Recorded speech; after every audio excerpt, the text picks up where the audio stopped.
Have you ever wondered how much the prize money's changed in the game of darts and how many darts professionals can turn full-time professional? I'm going to be looking at the PDC Order of Merit changes from 2012 to 2021, and we're going to see how many I think could be a full-time professional purely on the prize money they earn in the PDC.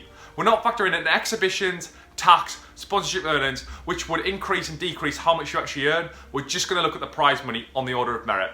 So what am I classifying as a full-time professional? Well, I'm going to say anyone who earns over the average annual wage. So currently that's £31,500, and back in 2012 that was £26,500. So in that time we've seen just about a 19% increase. So if we've seen an annual wage increase of 19%, how much have we seen the prize money escalate within the PDC?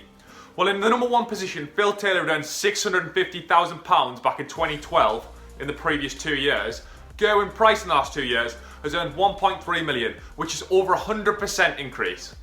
As we look further down the Darton pyramid, the changes escalate even more. 16th back in 2012 was Ronnie Baxter, who'd earned £115,000. Joe Cullen has earned £291,000 within the past 2 years, which is well over a 250% increase. The biggest increase in the top 64 comes at around about the 48th position. This is now Luke Woodhouse, who's earned £84,000. Joe Cullen was in that position back in 2012 and he'd only earned £24,500, so he was well under the average wage. That was over a 350% increase, so you can see what Barry Hearn's done for the game further down the Order of Merit. Now, a man's name you might know if you're familiar with Dart and YouTube is Matt Edgar. Back in 2012 he'd earned £6,000 in the last 2 years, and at the end of 2020 he'd earned £54,000, so over an 800% increase in his own earnings. Now, he's right on the cusp of earning over the average wage purely through his prize money earnings, and considering he's just in the top 64, that's a really good benchmark for how many players could turn professional. So how many do I think could be a full-time pro based purely off the money you've earned in the PDC Order of Merit? Well, back then I think it was about 38th upwards based on my statistic, and now I think it's 55th upwards. So we've seen quite a big shift in the amount of players that could turn pro. Now, there's players outside the top 55 who are full-time professionals, but they earn money through other sources, and we're just looking at the PDC Order of Merit today.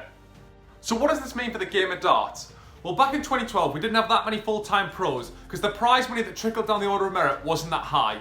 Now we're seeing £7,500 just for qualifying for the World Championship, so more players can turn full-time pro. Hopefully in the near future, all 128 players that are on the PDC Pro Tour can play full-time and don't have to work, so that the standard can keep rising and we can see even better players come to the fore. So this is a bit different to what I have been doing, but if you have enjoyed it, drop it a like, and if you've watched to the end, thank you very much. I'll be back with another video on the channel tomorrow, so if you think you might come and check that out, drop a subscribe and I will catch you then.